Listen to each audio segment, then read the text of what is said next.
Never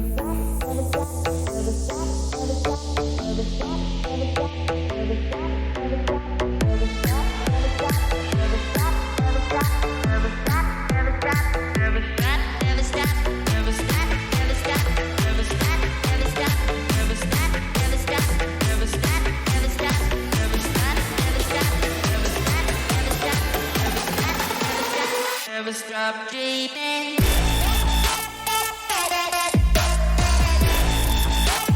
Never stop dreaming.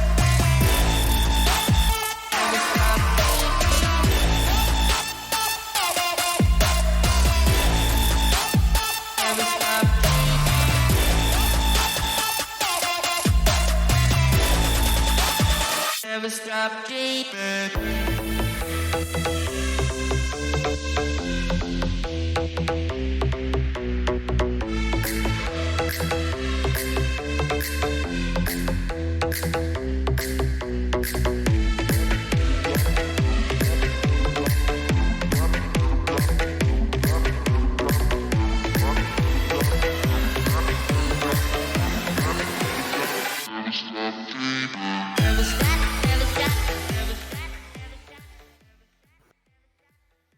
Welcome everybody, one and all, to another AAOL tournament. My name is Pap, and we are live for Season 12, Stage 1, Week 3. And I'm joined by my wonderful co-caster and also fellow clog champ, Nikki. Welcome, Nikki.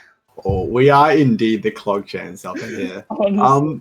Man, it's good. I love casting with you, Pap. It is an absolute joy and an honor. So I'm sure that we will have an absolute blast. We will, and chat, please come along with the ride. We have, for our first matchup, Barbearics and Overblox. This is down in Division 10 for some context, but it should still be a pretty interesting match. And I think for us, obviously, as members of this wonderful community that has somehow been built out of nowhere, we're looking at the roster of Barbarics in particular. Hang on a second, Nikki. I sort of skipped over like 10 steps. For those that are like super duper new, AAOL is a weekly casual tournament, and it's a 10-week tournament split into 2 stages, and each week is a 5-round robin. It's it's the largest OCE Overwatch tourney with 70 plus teams, and we're into our 12th season already, which is just stunning how amazing and strong this community is. Unlike the community at Blizzard, please Blizz, what is going on with Overwatch 2? Anyway, and you can sign up as an individual or as a team. We're always open to anybody that wants to give it a go, and if this sounds awesome to you, feel free to join our Discord and the website. Everything will be down below. It's definitely a good thing to get involved in. Just a quick precursor, you said always available, maybe not at the moment because we've started the next stage and next season and everything. But coming into next stage and season, there's probably some opportunities to join in, as you mentioned, as a team, as a free agent. Even if you want to get involved in some of the fun production stuff, there's always opportunities to do that as well. So as Pap said, everything will be down there. And before you rudely went back to what we were meant to be talking about, looking at the roster of Barbarics, we skipped again. Skipped again. Oh my gosh. If you enjoyed this content as much as we love putting it out to you guys, feel free to support us on Patreon. We'll hug you dearly and love you forever. If you are in AOL, you can sign up for a tier 3 and get your team cast right here. I think next week or the week after, just give us a little bit of notice. But if you sign up for a tier 3, you can get your team cast, which is awesome. We have some wonderful Patreon supporters already, and we couldn't be more thankful. Also, we just started a podcast on AOE, which we're very proud of, called In the Backline. You can find us on Spotify, YouTube, and the Twitch, or AOE, if you just search AOE Sports with whatever you want to listen to it on. We've already covered topics such as, the BlizzCon. We're keeping everybody up to date on what's going on at BlizzCon online at the moment, and patch notes and our favorite skins, and we run through mega sheets at the start of each season. So yeah, get on it, guys. It's been an absolute blast to host and be a part of. Anyway, Nikki, let's do it. Yeah. Quickly before we do that though, I'm about to do a quick eye reveal. You ready? Oh my gosh! 3, Eye reveal. 2, 1, boom! I can see. Howdy do, everyone. It's good to see your handsome faces everywhere. Oh my gosh. Okay, I can finally get to talk about my point. This is cool. Yeah, please. You mentioned the podcast in the backline. Be sure to check it out. You'll probably get to see my handsome face and voice on there sometime. But in the first episode of it, our pilot episode, the gang was kind of discussing the mega sheet, as Pat mentioned, and we were going through all the teams. And when discussing Division 10, we were talking about Barbearics, and Mystery, one of the podcast guests, tipped Barbearics to do very, very well in Division 10. That is at no reason because she is on the roster herself. That is simply no way how it works. Not at all. No, never. Hardly know her. Nah, that's just simply not on. Yeah, real quick, we've got Frank Stone and Kai Jamino on the tanks, and then Surge Boy and Everstorm on your DPS. Mystery and Saints Rage taking up your supports. And that is what we can do for Barbearics at the moment as the team comps are coming out. And Nikki, it's looking just full on brawl here, really, with that Lucio speed boost, especially coming out from Barbearics. Yeah, and the opposition isn't looking too different, excuse me. Quad, Kremnet are rocking the tanks. I'm imagining that Kremnet is eventually going to pick something like a Zarya. Yeah, there it goes. There's a McCree, Tourbillons, Pauses are being called in chat as well. Oh, never mind. Never mind being also called in chat. We have been stitched up big time here. This is a hefty bro moment. And then we have the Zenyatta, and we have a Moira. I think the Zenyatta pick is going to be... I don't know how I feel about it. I think that Saints Rage on the Lucio is going to provide their team with such more of an advantage just because of the speed boost. The Ryan of Frankstone will be able to get around so much more and just be able to brawl people more. That's the aim of the competition. They'll have more chances to do more damage because they can get closer. And look, they already have all the positioning on the point. Yeah, they can dictate when and where they want to engage. But the good thing about the Zen is, you got Groot on a Junkrat. Never mind that. Everstorm already getting an extremely early pick onto the Zen that we were just talking about. It is even Stevens. Both supports are down. That is a huge pick onto the Reinhardt. And this is looking like Overblox already taking control. Yeah, they've got the position on the point. Even though Sir Turdboy was up on the high ground, it just was not enough. The consistent peppering damage as a soldier just wasn't breaking through those shields. But speaking of shields, Quad might have to pop that one a little bit, falling very low on HP. Smartly not picking up the health back, waiting for the Moira and the Zenyatta to get back so they can farm some ultimate charge on the supports. But now Overblox have gone for a different approach. They've gone straight to the point. Sir Turdboy isn't going for the high ground. They get a really early pick. And look at God! Groot has flipped this fight on the head. They're going to flip it back, Pap. What was that? That engage was perfect by Barbearics, but then Groot coming in clutch from behind and getting an easy triple kill, and then Quad obviously able just to press W and win. Amazing flank and a great, I suppose, game sense and knowledge. And as he just does Junkrat things, fires into Sir Turdboy, the poor man. Let him live for more than a second, please. Yeah, that was extremely quick fight, and you need that sort of stuff, especially just trying to get those ults. And now it'll be really hard for Barbearics to push back in. Now they've got quite an ult disadvantage unless they can play really well here with Mystery's Coalescence. Oh, here comes the tires going in. He gets through. Really What the hell is this man? He's picked up 4. Can we make it 5? Not quite, but that's it. That's another team kill. And now it's heading into almost last fight territory. By the time they can even get on the point, it'll be 85 at least. Yeah, this Junkrat at the choke has just been so oppressive. And look, even at that, the Junkrat alone has won 2 fights in a row just being Junkrat.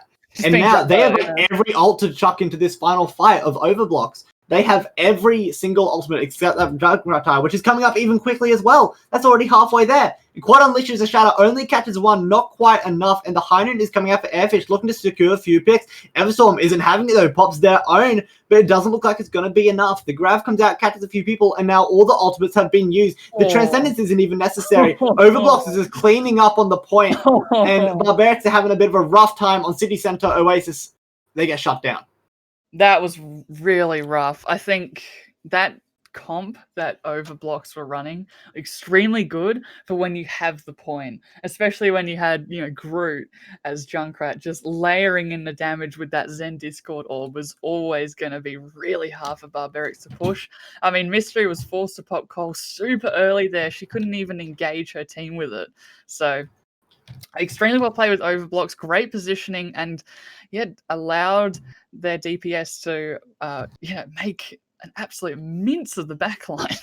They really did. Anyway, got a little bit of changes here coming from Overblox. We've got Saka onto the bat, possibly for maybe Immortality Field, a little bit more aggro, Nikki.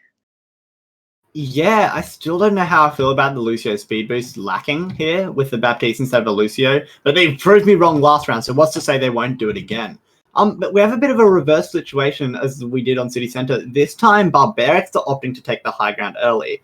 Makes sense. They want to get the McCree up there of Everstorm so they can just shoot down the damage as the McCree with the Peacekeeper. And saying that, Frankstone actually does drop onto the point, just aim to secure some of the ground. And now, as Overblox are actually pushing through the other side's choke, they're trying to get onto the point, but they're just getting pressured out. And they have to be really careful of pushing through this choke because the May wall, and that caution cost them the point. Groot falls early. You can't get killed when you're dead, Groot, and there's the wall. Yeah, the Immortality Field does get popped. People are able to stay alive, but now Barbarics is all over them like a rash. And that will be, they already did cap the point, but that will be even more staggers and more time burnt off the clock on the side of Barbarics. So good job, Barbarics. Desario only just falls then. And, the Lucio made it work there, Nikki. Saints Rage able to make his team go wherever they need to and control the flow of the fight. And I think that was really crucial when a stagnant team that was Overblox couldn't do anything. Junkrat didn't have any high ground, so he just had to blindly shoot upwards, and that's really, really hard to do. So coming into next fight, though, there is almost a shatter, but Saints Rage does have beats. I wonder if he'll go in aggressively here, which they can do. Anyway, Nazar quad destroying Saints Rage as they coalescence in. They are going extremely hard. Airfish able to click some heads. They've popped quite a lot of ults though, Nikki. That took a lot of ults to get them dislodged, but hey, if you have to do it, you have to do it. Yeah, they did choose to invest both support ults, and I guess you want to be secure because sometimes the Baptiste ult isn't enough, but because of that timing, by the time the Cole was popped, there were already like 2-3 picks and that fight was won. But in their defense, and there's a bit of a saving grace for Sneaky Cheese, that coalescence builds so quickly, especially in this grouped up environment with Reinhardt. But they're going to have to be really careful because there's a bunch of ultimates. That's a 2-man. That's 2. What? That is an absolutely ridiculous fight. Quad turns it around on his head with the slam. Groot picks up a few with the Riptide as well, and they're just maintaining the point. As I didn't even get to talk going into that fight. I was going to mention, watch out for Barbarics. They had 5 ults going into that fight. They only got to use 1, but then even after that, they were just all dead. They were, and Mystery also tried to pop Cole towards the end of that fight, but instantly got shut down, so they're going to really miss this. Grab does come out, though. Beat also to engage onto the ult. They have used a lot of ults here of side of Barbarics. They should get a lot of kills as the Blizzard does come through. Freezes up lots of members of the team. Barbarics is starting to push in now as Overblox is losing members. They're going really aggressive here because of the Lucio speed boost. Maybe a bit too aggressive, though. Frankston actually punished for his aggression. Nice Mabel blocking off the Zarya from the heels. They should be able to take her down, but somehow high charged as ever does take down Mystery. It is tipping in the way of Barbarics, though. They just need to dislodge the last members of this team, Nikki. Can they do it? Somehow they're still getting picks for Overblox, but I think it's a little too late, but they did buy at least another 20%. It was pretty good progress, and that fight was theirs. If you invest 2 ultimates like a Grav and a Blizzard, you should hope to win. in their defense, Hayasaka actually got a lot of value out of that Immortality field. Again, showing me wrong, saying that they can rock this composition without the Lucio. And that's the only reason, that Immortality field was the only reason that Overblox stayed in that fight for as long as they did, but it still wasn't enough. And coming into this next fight, we're going to have a few Ryan games going on. Frankstone and Quad both rocking the Shatters, hoping to land a few of those. It's very likely that whichever Ryan lands the biggest Shatter here is going to win the round. For their team. They have to watch out for high ground, and there's the Shatter, and it's huge. It catches 3 members. Iceblock has come out, trying to keep everybody alive. Mystery popping coal as well to keep his tanker up and running. Frankston able to press W because of it and getting a pick onto Groot. This could turn to fight as a grab comes out already. That is a huge play. Overtime ticking over now. Not many players beat will pretty much secure this fight for Barbearics. Only need to take out the tanks. Nice little counter charge there. Trace is coming back. Can she do anything? I don't think so, as the whole team of Barbearics has swooped in and a Maywall to stop any sort of progression. But Airfish not done yet, blinking around the point, trying to keep his team in it to win it. But it just wasn't quite close enough, Nikki.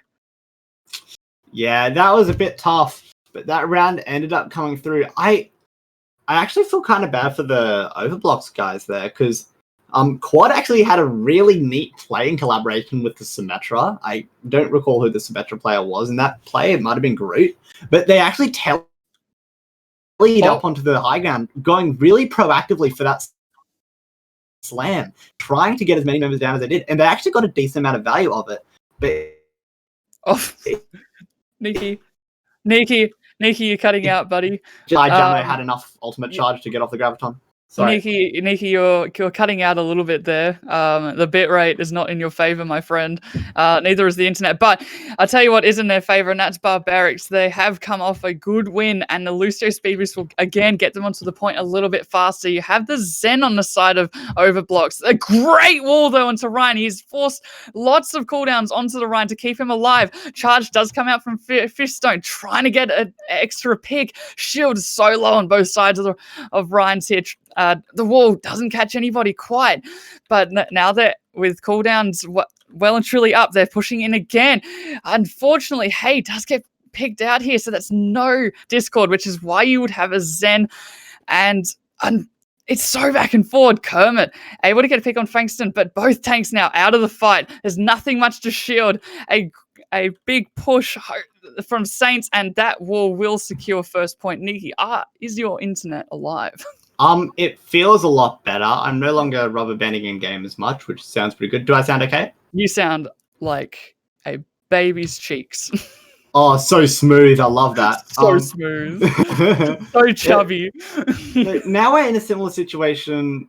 This map is a lot more favorable to Groot's Junkrat is my main point here. So you should watch out for that. They might have a bit more success than they did on Gardens, because it's just less verticality to deal with, and the space is a bit more enclosed. Frankstone is actually taking down the Baptiste very early, and as you mentioned, the Echo Duplicate has come out, and there's the Slam. The Slam lands onto 3. Saint Ray just might have got cancelled there, just didn't get enough value, and their Slam's gone everywhere. There's about 3 and 20 seconds there. That is ridiculous. I don't know how I'm meant to keep up with that. The Blizzard is down at the point, is locked up a few people. The picks go through. It's 3-on-4 situation, but it looks like the side of Barbarics, their positioning on the point is just going to allow them to stay in control, surging past 50%. Yeah, I mean, Oasis is known for once you have the point, it's really hard for the attackers to relinquish it from the defenders. And it just shows there where you can hide, get your cooldowns back, and come back even stronger. Mystery and Saints able to keep their team alive, especially with the coalescence during all the shatters and, 15 seconds kind of stuff. And they only had to lose their main tank here. Here comes a big grab. Maywall will stop it. Junkrat tie from the high ground will take out Kai, and they will push in pretty hard. Here comes a Death Blossom, but unfortunately Immortality Field just absolutely says no to anything about that. Charge has come out. Groot, great kill onto Saints. It was the nade from the Century, also picking up Mystery, and after a little bit of a debacle, they are able to take it, but Barbearics able to 91%. They only really need one good fight with maybe 1 or 2 staggers, Nikki, and they could have this map and lead the series. Yeah, and getting that fight isn't unrealistic in any way, shape, or form. They have so many fight-winning ultimates on their side, especially the Graviton Surge and the Blizzard. So, and even something like a Reaper ult or a Rhino ult can get a lot of value to spare at the moment, just looking and slotting in that play. But speaking of value, Groot has been on an absolute tear all along, so dominant on this Junkrat pick. I think the big question is, how will this translate into other maps? Is it an Oasis strategy? Is Junkrat just a go-to pick of theirs? Because this Groot's performance so far is the kind of thing that can just completely define how this series plays out, particularly result-wise, because Overblox have looked best when Groot is on that Junkrat. They have. I mean, yes, he has, and he's now that Groot's got the defensive position, he's able just to do what he's doing best, and that's just spam nades into the choke. They can only come through two directions, really, and I mean, he's only used Tyre, maybe 30 seconds ago. He's already at 86% as they try and push in for Barbearics here. Beautiful wall come out. Shutter has been denied as well. Immort won't get much value as it's all the way in the back. Air, though, able to take out Sir. That's no more May, no more walls, and no more freeze. That could be huge, and it is! Air Fish with the triple. That will just quench any sort of hope that Barbearics had there. And I don't think they were expecting that, Nikki, the little cheeky flank from Air, and they haven't been able to dislodge the DPS from the high ground. Yeah, it was Hayasaka and Airfish up on the high ground for that play. Because sitting in that little window, the High Noon got so much value for everyone just skirmishing on the point. And this is final fight territory. Whoever wins this fight is going to take away Oasis and go up 1-0 in the series. Groot's Tyre comes out. It is searching for the picks, but Groot actually gets taken down before it's deployed. Mystery Sloth's getting that kill. The Slam comes out, slamming onto the Zarya. And Barbarics have split this fight around. They didn't even need to use the Blizzard. So the Blizzard can just be chucked and choked to stop anyone from even touching the point. Quad has gone over to the Wrecking Ball, but I do not think it's going to be enough if the Blizzard is used correctly. I lie. Airfish gets a little contest, but it is in vain. The Wrecking Ball is just trying to delay on point as much as they can, and here comes the Blizzard just locking it down. The Blizzard's gone in the hole. If the Wrecking Ball can stay alive, there might be a bit of time. That is a detrimental play there from Sir Turboy. They need to get better value out of that ultimate. But here's the grab. This should lock it up. Kaijamo is saying, hey, nay, who cares? I have the Graviton Surge. We're going to win. Just hoping to eliminate the last few stragglers. Everstorm getting the Blossom out with Hayasaka up on the high ground. Quad, what is Quad doing? He hasn't died. They haven't killed the ball yet. And now people are still coming back, but never mind. I'd like to say the Doom was about to come back and make plays, but unfortunately. Anyway, well done, GG Barbarics. You're leading the series 1-0. Nikki, that Tyre from Groot in the back line, it didn't quite work out for them in the end because of the beat that came out from Saints kept everybody alive and allowed Mystery just to take him out. But here comes the triple. I think it does turn into a quad if I'm not mistaken. Yeah, there it is. There it is. Yeah, it didn't get any. Tyre did work. Yeah, I don't think that was the play there, Groot getting into the back line there. Perhaps you could have waited a little bit more back, but hey, who am I to say about the Junkrat? It did play an incredible game. Yeah, I think in the end, Nikki, like you pointed out at the beginning, I think the Lucio really dictated the speed of the fight and allowed Barbaric, especially the main tank of Frankston, to really have the better of Quad because he was able to outmaneuver his counterpart. Yeah, absolutely. And the Rangers, given that Oasis has some pretty open points and we didn't really stray much away from the kind of Ryan Zarya brawl compositions, so that's kind of signaling that we should be expecting this the rest of the series. I'm trying to think of what a massive exception would be and that we have available to us, that is. So that is something to watch out for. Do you know another thing Scuffed Papa Nikki forgot to tell you about, chat? We forgot to tell you about the... the map pool that they could even pick. Yes, let's do that indeed. Yeah, I'll go through that now. Oh, mine isn't loading? Oh, here it is. I got it. So you got it. So our first map is Oasis. I wouldn't have known that otherwise. No way, Jose. We can move on there to Blizzard World or Hollywood. Both of these aren't too tragic for the Reinhardt.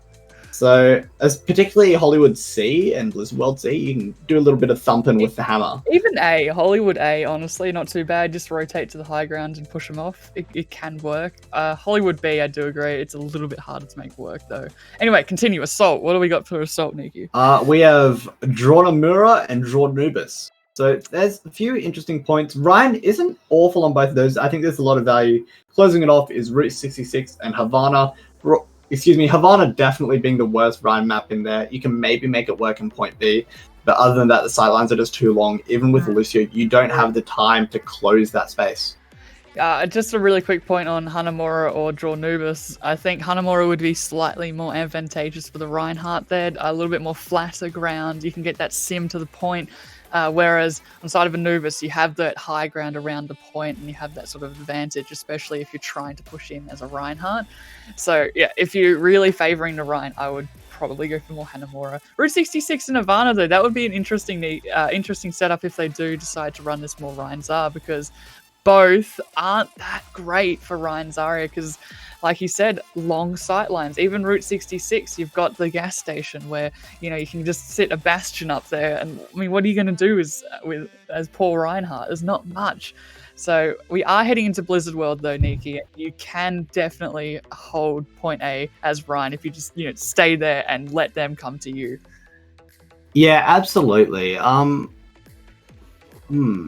think that the first point Blizzard World is kind of what I was touching on with Havana, especially the first point, because there is just such a massive gap in between the first kind of choke point and the point itself, like the capture point.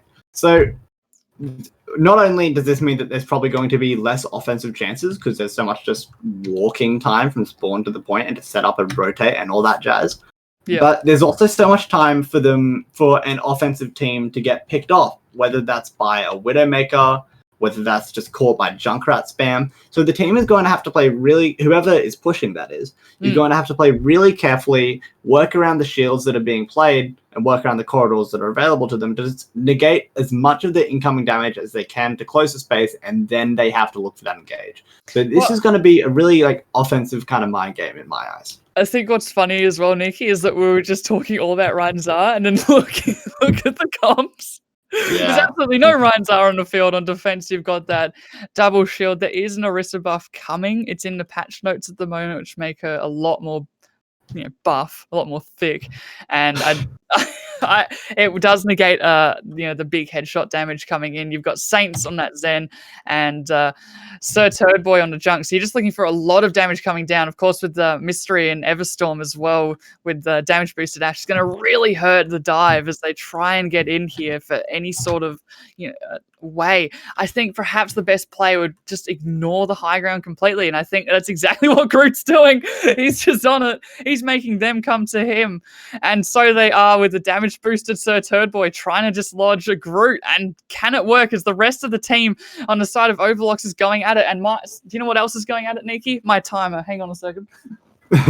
That's okay. That was actually a really clean dive by Quad and Kremnit there. They caught the Orisa as soon as the supports had both dropped to the point to contest Groot, but it doesn't look like it's going to be enough. Everstorm getting into the action, as is Frankston, and it looks like the sniper in this first point of Blizzard World is just getting so much value in these sight lines, and they're holding point. They're getting it done, and the dive, despite having some pretty good foundations there, didn't actually turn out to anything, which is a little bit unfortunate, given that they actually played it really well. And it has prompted a swap over back to a Reinhardt, but this time sporting a Wrecking Ball. So the Wrecking Ball has a few options. They can just dive the high ground itself, they can push point, or as you can see him going for now, they would have gone for it if going back to spawn. That's what they had the option to try and push people and boot them off the high ground. A tick has been gained. The Bob is out on the point contesting it. So that Bob needs to be eliminated, or they need to negate his damage entirely. Here comes a tire from Sir Turbo this time. Doesn't get nearly as much value as Groot has in previous sections of this map.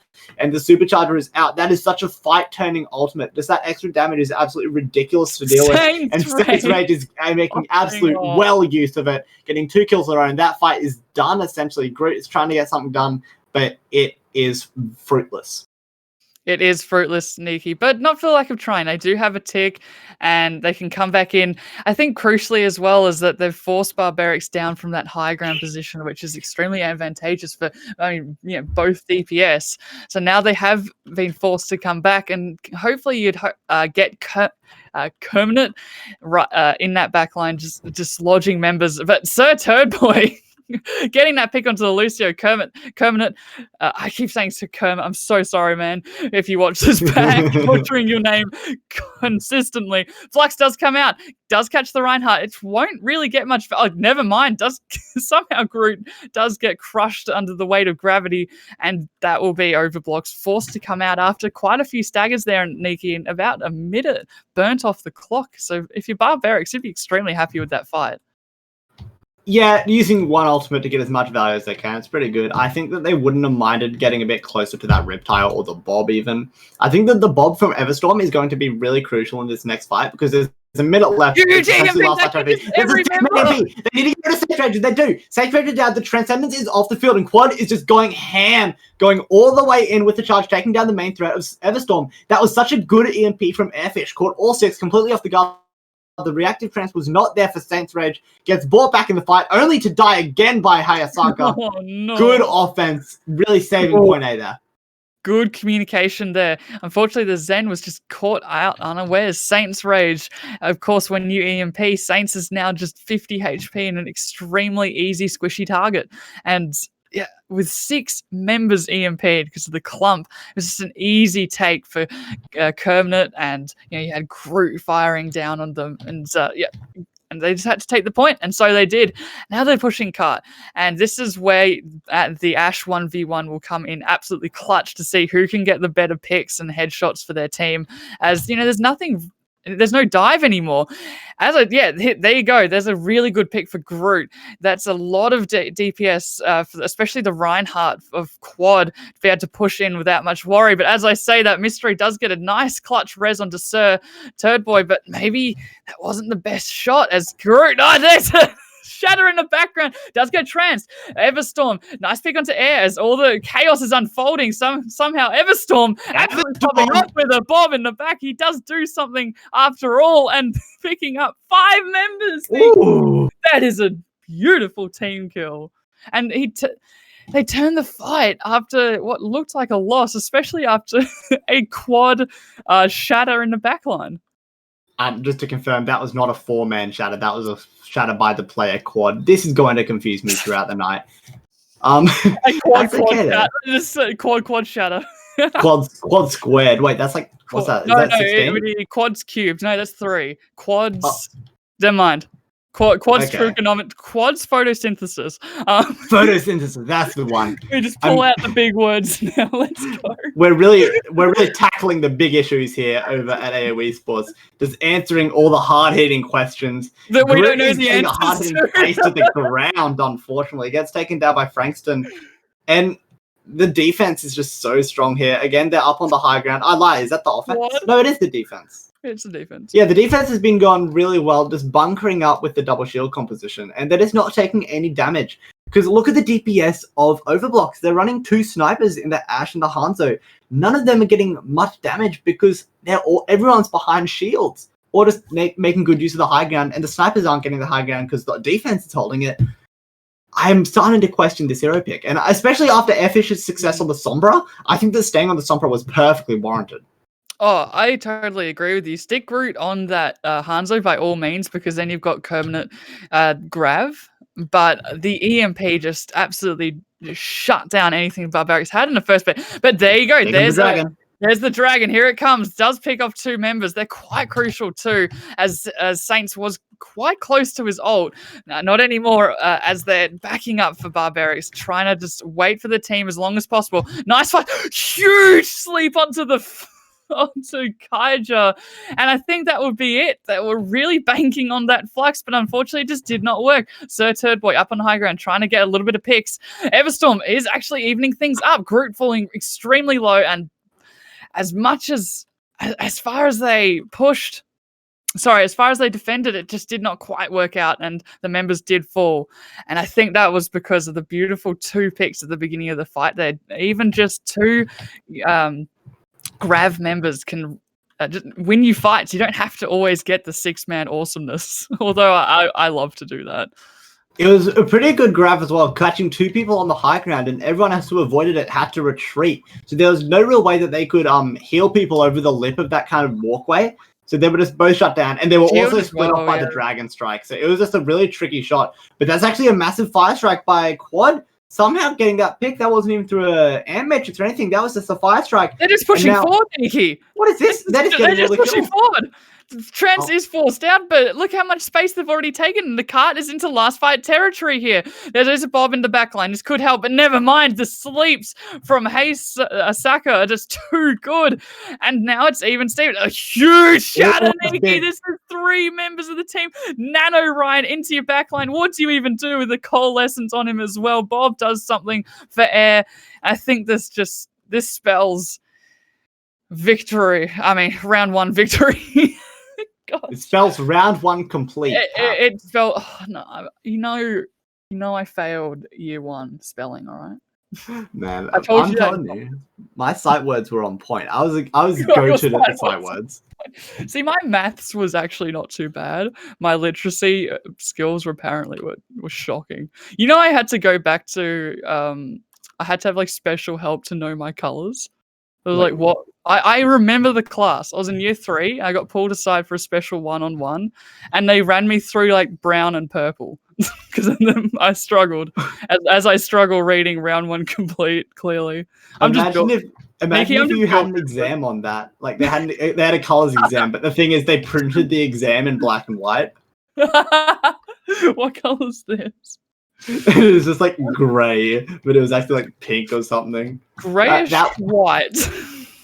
Knowing schools, that's the kind of shenanigans that they pull. Yeah, it's kind of like when they say, you know, read chapters 1 through 3 and then get tested on 4 and 5. You know, because they expected you to read forward or something. I've had that before. It's proper cooked. Oh.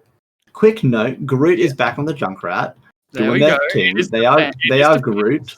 I am Groot. And there is a little Junkrat trap a little bit far forward. So if anyone gets caught in that, there's a bunch of free ult charge for Groot who can start working their way towards their ultimate. Gets shut down, gets scattered out. No one on the side of Barbearics is falling for that clever ruse. Or actually, this Ash pick from Airfish is going to be really good. You can see their ultimate charge rocketing right up. That's because they land a multi-person dynamite into the clump of the brawl. Because everyone's grouped up because of Lucio, but it also means that the dynamite is going to get a whole lot of value. Sir Turbo gets picked off early, and now here comes the push for the defense. They don't even need to. Because of the Lucio on the side of Barbearics, they're all the way out before Overblox even have a chance to engage, Pap. No, certainly. I'm sorry. Another timer went off. I don't know what is wrong with my phone, but I didn't miss the fight. I think the fact that they had to push in as a team, no rotation as of yet. They came through main as well. Reinhardt doesn't have much of a shield. And if you want to go main, you'd probably want to go through Vikings, because by the time you get to where they are now, Reinhardt's shield's about half. They are doing a lot better, though. The Lucio speed boost a lot better coordinated, and they're already on the point. They lost Mystery, though. That's a huge amount of healing. They have to make things work. And they are. Sir Turdboy able to take out Quad. Now Quad, you just got to push in hard here. Sir Turdboy has done his job. Does get taken out. But Groot does a better job and taking out the double kill there. And Saka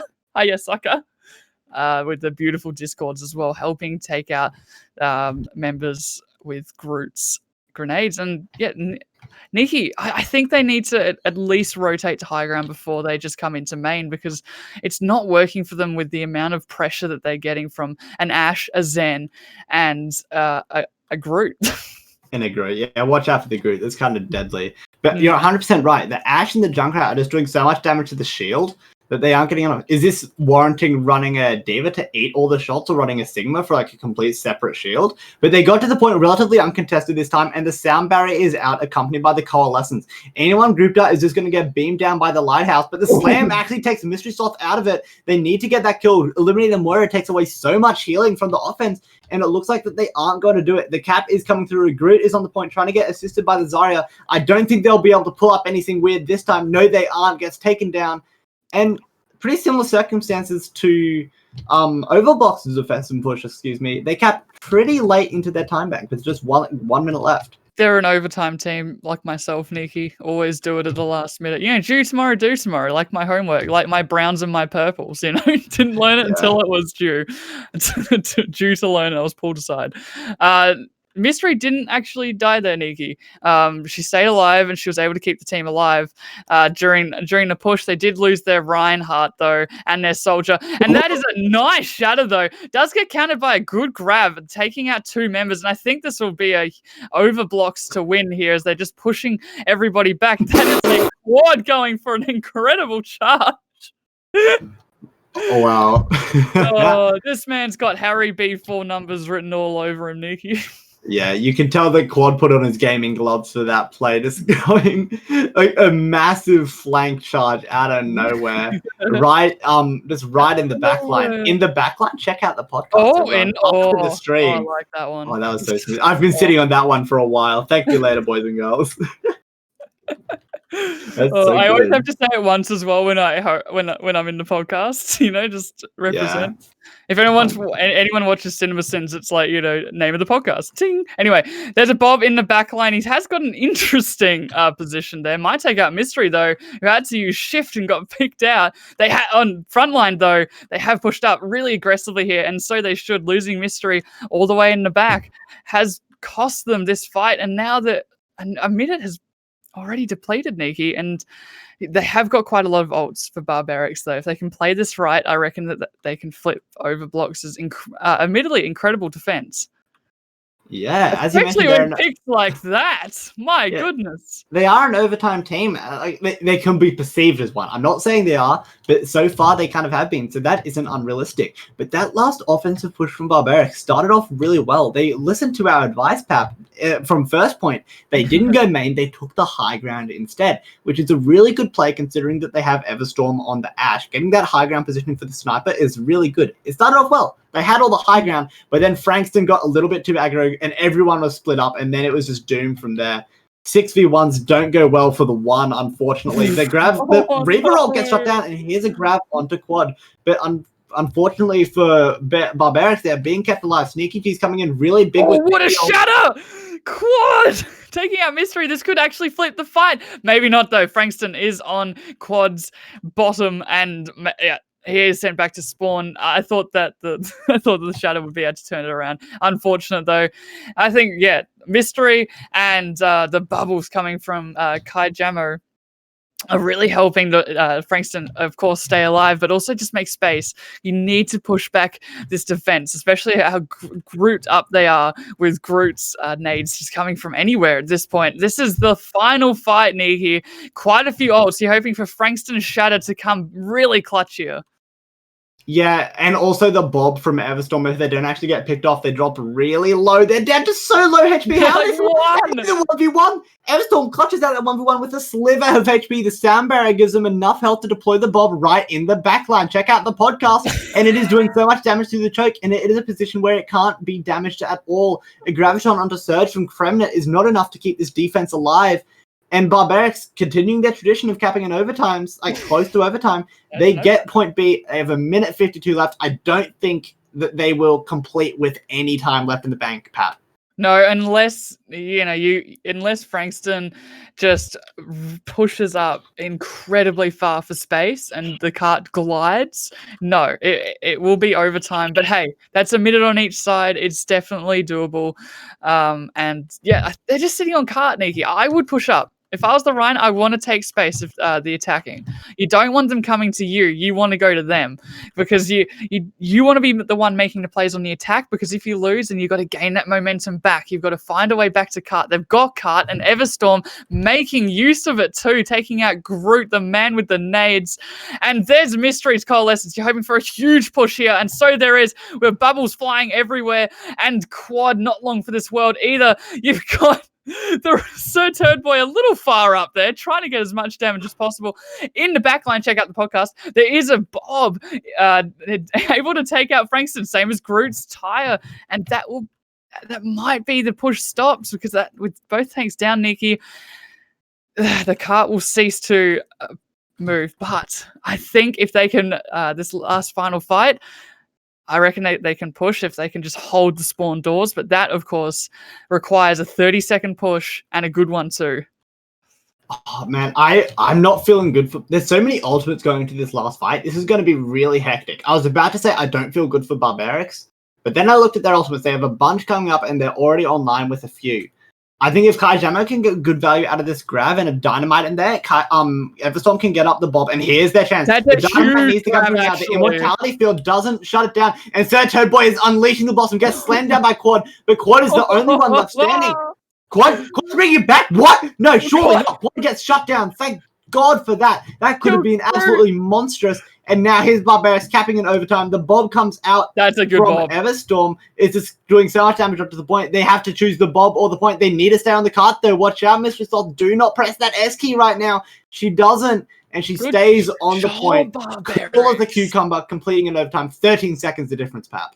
Oh, Nikki. Good push from Barbearics there. It was looking dicey. It really was. One thing we didn't get to point out, but you guys probably saw, was that no support ults for Barbearics going into there, whereas Overblox had both. And I was like, yes, they do have a lot of, the DPS and tank ults, but they can easily just be countered by, double support. But I think what really turned the fight there was, of course, the grab, but Frankston going in the back and shattering them as well to, one, take down the Immortality Field, and then two, obviously just disrupt and cause even more chaos. So I think that was very well played, especially with such a little time bank remaining. And now each team have about 1 minute and 13 seconds here.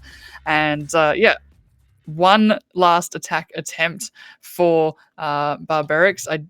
Let's see how it goes. They will be definitely an overtime team. They only have 1 minute remaining, and by the time they get to the point, especially I would say you'd want to, again, take that high ground, remove that sort of space that overblocks that. Look, they're already taking.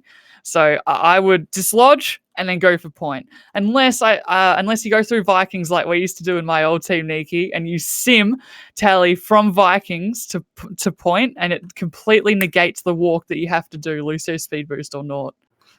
Oh, we're seeing a bit of a switch up. We haven't seen this yet this series. Oh my god, that was the Junkrat damage. Groot just rocketing up that ult charge. Everyone on Barbearics dropped so low. I was so confused what happened there. I thought it was a fire strike, but no. And as I was about to say, Everstorm is on the Widow, immediately finding value onto Groot. There's no mercy keep that alive. Airfish is actually taking down the sniper counterpart. Everstorm will come back late into this fight, holding into the angles, and they might be able to get a lot of value, but watch out.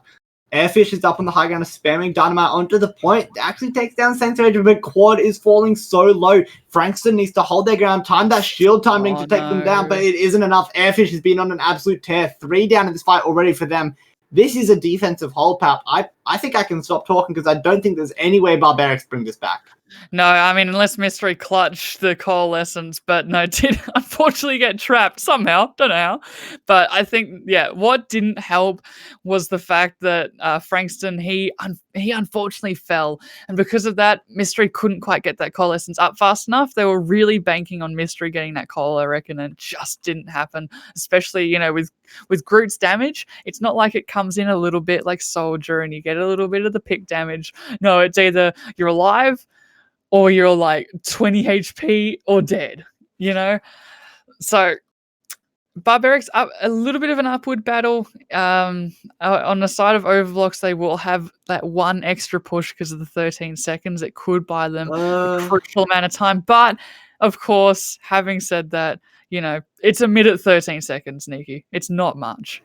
I don't even think that's an extra fight. Given that one played out, it was pretty slow even just getting to the point because of all the damage that was taken.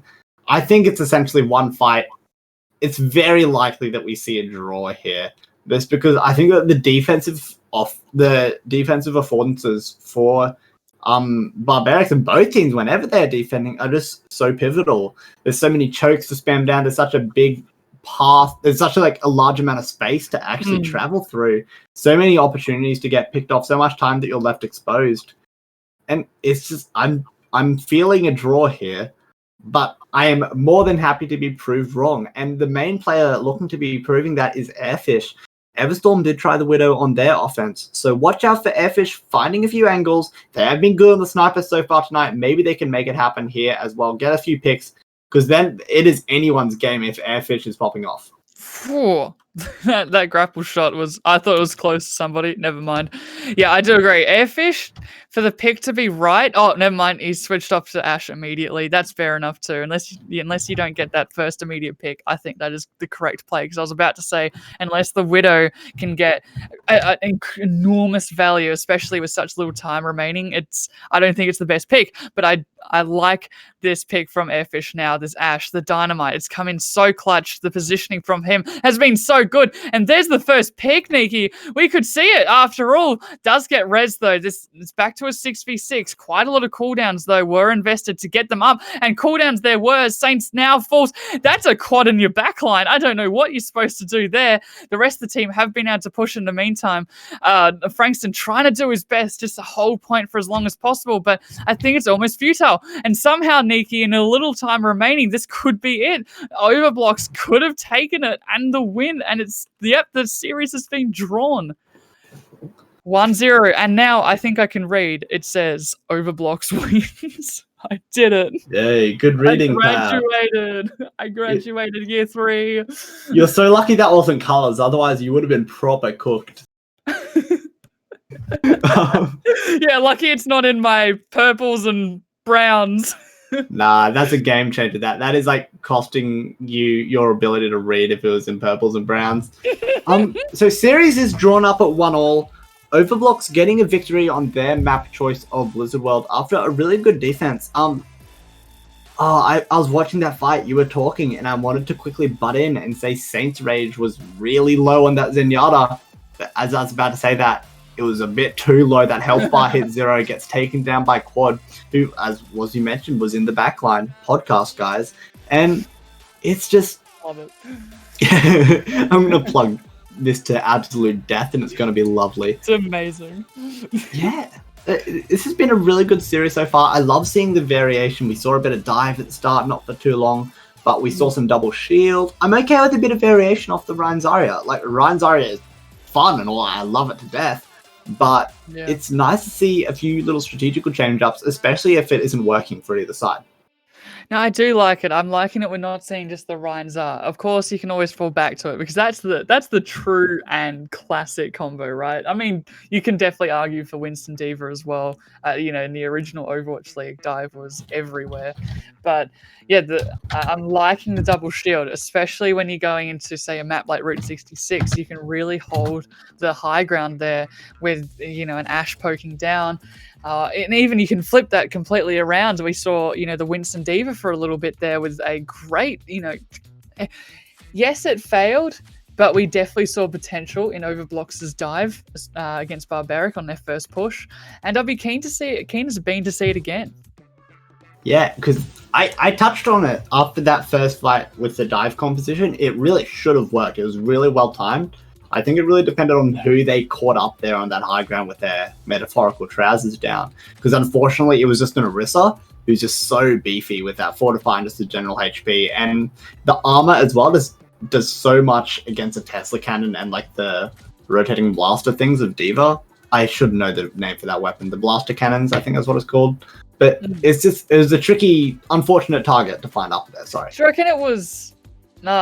maybe a little bit of lack of target focus? There were 4 members up there. Maybe they didn't call the targets. Yes, the dive was great and the communication, but maybe once they got up there, not much really happened because I saw that, you had 2 people maybe poking at different members, and because of that, you still had obviously the Lucio and the Moira, they've got that more AoE sort of style healing, so they don't have to just focus the one target. They can heal everybody up. And then, in the meantime, you've got Everstorm and Sir Turd Boy able to, click the heads and also contest the point because, like you said, they did get somebody on the point to distract them enough. It was unfortunate. But yeah, going into Hanamura, I would hope to see, and I think I will see, a Ryan Zarya. Happy to be proven wrong. Love a good ball if there is one. But yeah, I'd be keen for, maybe another Groot Junkrat because he hasn't switched up much and he doesn't really need to. He's played a great game so far. And yes, here we go. The Symmetra as well, Nikki. They're attacking. They're attacking. I can hardly see past my glasses. Hang on. I reveal part 2, Electric Boogaloo. Wait, are you still wearing your glasses? I put them back on because I knew we were on cams, my boy. Oh wow, you're really one step ahead of me there. Oh, Unlucky. I may not know my colors, but I do know. I do my. Oh my gosh, I had something in my head and it was going to be haha funny, but it really just really just left my brain. Anyway, on the defense, we have got Sir Turdboy on the Junkrat. It really feels like a Junkrat game, doesn't it, It Nikki? really does. I haven't seen this much Junkrat in Me ages. neither, and I love it. I'm really surprised, but so much damage, and if you're caught unawares, it can be so. Sir Turdboy's the whole charge. What? What? It's at 60%. Yeah, I know. Just So casually. just cash. And look at their positioning as well. Sir Turdboy's up in that high ground completely behind the shield. If they try to group up for that Simtally, they're all going to get chunked down. Sir Turdboy has got the pick and has the ultimate as well. This fight is just not fared out very well for Overblox at all. They went for the Sim strat, but grouping up just meant they were the victim of so much damage, and they're just getting picked off. What a dominant defensive fight from Barbearics. Oh my gosh, Sir Turdboy already has Tire, and Groot is only at an 18%. I think, that positioning from Sir Turdboy, they did not expect that. They still went for the Sim Tally and left the Sneaky Cheese behind, and just unfortunately they just got picked off. Anyway, they're going back into the fight. They have switched it up. Airfish, they have opted out of the Symmetra, which I do agree with. Once it hasn't worked the first time, it tends not to work the other 7 million times like I try. They're just holding choke. They're just measuring each other up, looking for any sort of a pick, especially with the Ashes just firing down the one choke, the only choke that they can really come through. And Airfresh is the first one to get a pick, and it's a massive one too. Sir Turdboy, as he had ult and everything, will probably get rezzed up from Mystery, but in the meantime, the Ryans are going hammer and nail, and both the Trance and the Valk have been popped to try keep Frankston alive. He does get a res. It will be I reckon a hold, but perhaps not, as even more have gone their way thanks to a beautiful immortality field and another coalescence Sneaky. Somehow they're able to pull it back.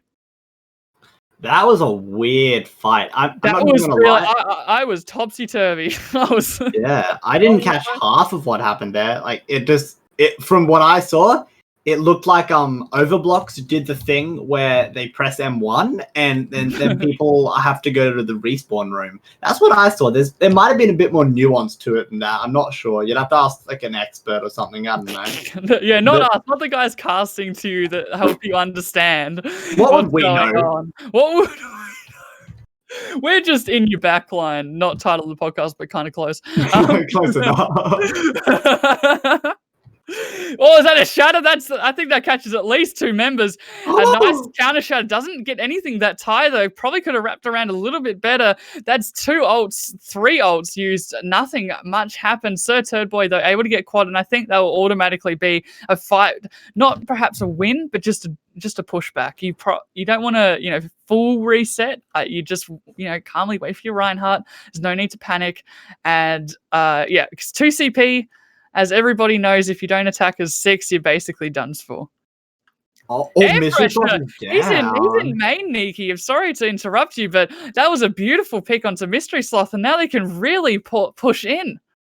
Yeah, they absolutely have that chance to, but to be fair, the respawn is so close, they are already back. That's a big Ravidic flux of the high ground. Frankston's trying to capitalize on that. The immortality field is out from Hayasaka, but it isn't enough to save quad, and now Kaijamo's gone big, taking down both the tanks. What more can they do? Who knows? Takes down the Ash as well. Kaijamo putting that fight on their back, doing a really good job. And also, I just want to touch on something from the previous fight as well. At the very start of it, Sir Turdboy went for a tire while they were all pushing up to where Frankston is standing right now. Like just right in that hallway.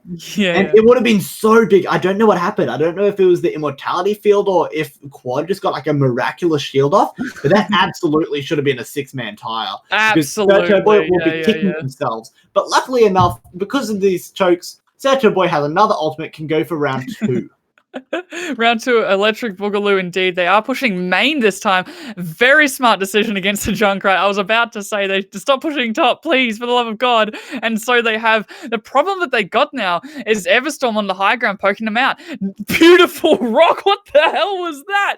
That was from downtown, that rock. Sir Turboy, another failed tie. That is very unfortunate, but not unfortunate for the rest of their team. Barbearics able to capitalize and make the most of this confusion. Quad does take out Frankston, but the rest of the team will come back. And unfortunately, 2 ticks were given up, but at least they held point. They do have another 2 minutes and 15 seconds remaining, though, Nikki. That was a really weird fight. As you mentioned, they went through main going straight to the point because you're 100% right. Overblocks on the offense do not want to go anywhere up in that high ground choke when they're walking into a Junkrat. They're either going to die or the shield's going to be completely down and they just can't do anything. Yeah, not only that as well, it's the Reinhardt too. You just basically asking for a hammer swing to the face, whereas like they're doing here, they're just going main, and I really like that. You will have to take out Everstorm though to your right, but it is a pause nevertheless, so they'll be able to think about their decisions and their life and existential crisis. Yeah, that's a good one. I like doing that in pauses as well. Have an existential crisis, indeed. Yeah, it's a go-to favorite of mine for sure. But I don't know if everyone on stream can hear it, but there is this noise blasting through my headphones. It's like brrr, and it is the sound of the capture progress on the objective going up. And based on everyone, there's the 3 members of the offense on the ground, and no one on the defense is even close to touching the point. This just might be a capper right underneath their nose if Kajamo isn't absolutely on their toes and gets down to contest there. So they have to be really careful of it. Kajamo does drop it, immediately discorded and getting chunked down. They're coming up on that flux. This flux could be a fight turner if they manage to keep alive. The flux is online. Do they go for it? Yes, they do. Assisted by the Transcendence. That is massive. Kajamo, what is this man made of? Oh my gosh, he is so handsome. And he catches the flux, but it doesn't look like it's going to be enough. Oh, there's 97.5% pap. They cannot move off the point for a second or they're going to lose. But luckily, reinforcements have returned. And Kajamo coming in really big in that fight with a contest and the ultimate and then just so much damage to secure that defense right like by the skin of their teeth. Yeah, and it's like, after my mask and living in Victoria 3 lockdowns, that fight was a little bit stinky. I think that could have been played a little bit better from Overblocks there. I think what happened was they split their decision making of, who to focus, their target priority for like 6 different ways. They didn't, if they focused the Ryan would have died, etc., etc., etc. You put that to any hero ever. You still had the Zen. He was like, 20 HP, but only one person was focusing him, able to get the trance. And because of that fight turner, of course, you also had Kai Jamu as well, popping off like he's doing right now, taking out Groot. But Saints Rage does fall as well. Huge headshot onto what has been the carry for this defense on the side of Barbearics here. And now it's only 1 member left standing. That is a Genji blade. I didn't even know that they went Genji. That's what we call a high level knowledge of Overwatch, not even knowing that they switched heroes. Unfortunately, it does get shut down from, you just can take the high ground as Ana here, just nailing down shots. Beautiful, shattered there. Mystery isn't going to survive long, and neither is anyone else from Barbearics here, as a coalescence has been popped, unless this tie catches about 1 billion members on the side of Overblocks. Oh no, wait, it was the other side. I also don't know my reds and my blues clearly, but yeah. That did go a lot better, but I think crucially, Nikki, they defended point B for like over 5.5 minutes and got its overtime, which is really big. Who let this man have a microphone, honestly? He can hardly speak. He's just mumbling all over the place. This man's in Jupiter right now, for all we know. Oh, no.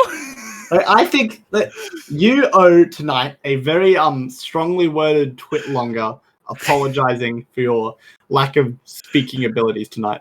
What happened? What did I say? Oh, do I have to watch back and I'll be like, why did I say this? Why did I say that? The amount of times that you've called Kermit makes me sick. No, it'll just be a twit longer on Kremnit and my apology to him. Yeah. I want like Discord screenshots as well to just show that you're really sorry. No, okay. I got a dog. I reckon we can do it, Nikki. With your help, we'll just write out a list, and I'll have my dog, and I'll be like, guys, I really didn't want to have to make this. Kremnit, I'm really sorry. That is so good. Just owning the mistake right up there in the apology. That is a god tier. That is a power move on it and a half. I love that. Stand up and say the CS:GO cases were not mine. No, And I made it perfectly clear I owned the website, guys. Oh my god, Groot. Oh, Groot. He's dishing some back, and he's already hit 20% to his ult too. They're gonna have to wait for that respawn. To be fair, it is a pretty quick respawn with the Lucio. And it's only 20%. It isn't as bad as the 35 or whatever it was for Sir Turdboy in the previous defense. But still looking like a pretty similar situation, except this time the offense doesn't have a symmetric to work with. They just have to barrel down the chokers they're doing right now. And oh my god, Frankston is right in there in the thick of things, but not for long. Gets taken out by the counterpart of Quad. And now Quad just gets to go big, do the thing where they walk forward on Ryan and swing the hammer, hit people, and then they like hit the floor or something. I think that's how it works. Let the bodies hit the floor. Mystery just gets out with her life as well. He's able to get up a little bit of ult, and I really do think the coalescence as along with Frankston as well will be crucial for pushing in, because there's so much damage from, you got Airfish on a Torbjorn, mad respect by the way, lad, and also Groot, and we know how good Groot's Junkrat is, and we saw how good Sir Turdboy's as well was, and that's because the defense you can hold where you like and just fire in nades, and I mean, it's quite remarkable to see as they're moving in a lot. That is a shatter and a half, but unfortunately it didn't really go through anything as it had to contend with a shield and a bubble. We're back to stage 1 of just brawling it out, part 2, as the shield breaks from both sides. Now they're just waiting. Good bubble coming in. Just hoping for a pick from any of their DPS. Make that a tank, and that is Groot falling down, and now they can possibly push in. That's a lot of damage, and Barbearics should hopefully try and capitalize. Sir Turdboy poking away the turret, which is basically his main adversary. I can speak, I know English. Quadboy does get nanoed, is able to push up quite intensely here. They weren't expecting this absolute turnaround. Both sport ults were put into that, but I think it was worth it there, as that was half the time burnt. Yeah, and I don't think we've really touched on it, but Sir Turdboy, after that first fight, has swapped over to the Farah. And I kind of see the logic of it. There isn't really a hit scan, except like the 7th man Torbjorn turret that they have to kind of watch out for. But, Pap, watch out for this. Groot's up on the high count. They're going to look for the tire, but if Sir Turdboy walks into that room, it's going to get scattered out. And here they come. Groot's about to get absolutely rolled. The tire gets shut down. Sir Turdboy with the timing of an absolute clockmaker. So good. Eliminate the tire. That would have been such a massive play. But guys, to the nade, to the passive. What is this? Mystery Sloth getting a lot done in this fight. No, what a shatter! What is this? Nikki, that was a huge shatter. 3 men in the back. He's trying to make something happen, but unfortunately they're just able to press S and walk away from it. Air Fresh though, able air freshener. Glen 20, nothing like it. Don't do that, by the way, fellas. Anyway, I'm so sorry. Everstorm, they're absolutely popping right now on that Kree, able to take down Airfish. I got it right eventually, and Frankston also mopping up the rest of the kills. And unfortunately, Quad, as amazing as that shadow was, couldn't really make much of it, as the rest of the team were pushed back from Frankston's just pure energy of the man. There's someone still contesting, Nikki. They're contesting this. There's the Wrecking Ball chilling on the point, and there's a few members back. Airfish actually gets a little pick, taking down the Air Farah, and Mystery Sloth is just getting a really neat res off to the corner to bring that Farah back into the fight. They're going to be able to do so much damage, and Sneaky Cheese doesn't stand a chance. Really feeling the pain of that one as they are sent back to the spawn room. And honestly, I'm a big fan of this recontest, because even though they're not going to win it, they're donating some ult charge. But look, they forced out the McCree from Everstorm early on into the fight. The Coalescence from Face Rage was also used. And there's just eliminating time. So I don't see, and because of the respawns, and it'll be like a 2-second respawn for everyone here, I do not see any issues with this recontest. I'm a big fan of it. I think that is the right play from Overblox. Oh, 100%, especially with the faster respawns, which have been in the game since like forever now. But you can just, you have that time, especially without the Lucio to really capitalize on the on the late picks that were trying to contest, you really, as a defense, can take that good position and just wait for them to come to you. Again, you can see the same defense. That was a great pick from Airfish, just a quick little flick, taking out Sir Turdboy. Don't know what he was trying to do, but I think you'd switch. If you're Sir Turd, he does have ult though, as I say that, but you know, you got that crate now and also the turret, which is on the opposite side. It's going to be really hard for Sir Turdboy to even stay alive. There's a few, like, usually you'd have everyone, if you wanted to get value out of the Farah ult here, everyone would push up top, and then the Farah would wrap around conk mine and then just get a lot of value really quickly. But because of the Torbjorn turret, that isn't really an option. Really good placement of that right at the high ground. That's not going to be taken down anytime soon.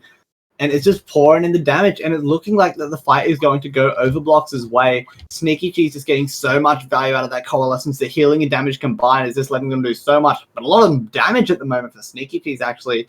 Getting 2 kills on their end. The DPS Moira of our nightmares.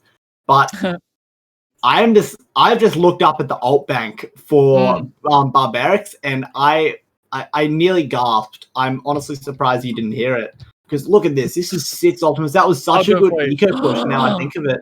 This is that if they don't win here, that their map's done, essentially. Yeah, indeed. They do have to take high ground here, and they can afford to. I am so sorry. That was a 6-man as Airfish is able to just press W, click heads on top of Kremnit. There you go. Don't have to do another twit longer. That is my fingers saved. And that is a rude stagger. Very rude. Onto Saints. Disrespectful. These guys don't have any table manners. I can respect the hustle, but that 6-man, I am sorry, I missed that somehow. You know, I was screaming in your ear. How did you miss it? I picked up on the hype. I looked to my right a little bit. I was looking at another hero. Let's just put it that way. That was a beautiful counter, especially after all the ults we just listed as well. Now they're kind of having to go main here just to touch the point, Nikki. But luckily for Barbarics, they didn't actually get the time to use any of them because they were all dead so quickly. So this is their chance. The ultimates are still on field. The DPS ultimates are getting value, taking down their counterparts. This is their fight for the win. Frankston rips out the same in conjunction with the tank ultimates, and everything has been popped. Everything is down on the floor. And now this is the chance for Overblox to come back. The tank ultimates are online. They're going to be super impactful on just dealing so much damage. Kremnit gets the slam with the counterpart. They've kept this alive. Oh my god, an Airfish takes down the air combo in the pharmacy. If they turn this back, the 6 ultimates were used so quickly, the respawns just couldn't be contested at all. Overblox take Hanamura 2-1 up in the series. Pap, this is a game and a half. This really is. It's so back and forth, and they're so evenly matched, especially when it comes to, you know, their defense and their hero picks, especially the Reinhardt plays, though, Nikki, that we saw there were absolutely enormous there. I think, was it Kremnit got a shatter in about, I think, 20 seconds because of how deep he was in.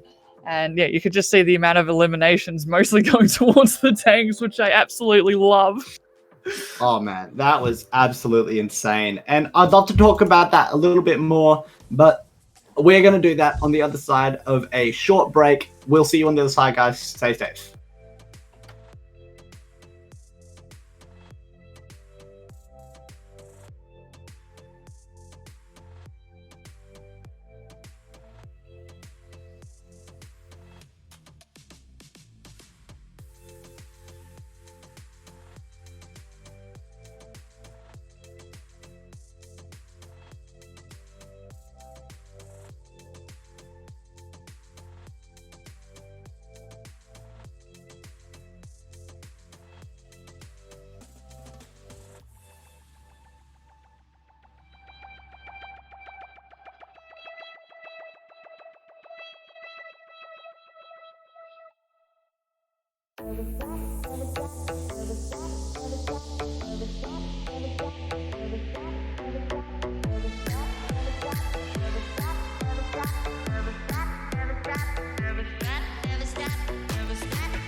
Never stop dreaming.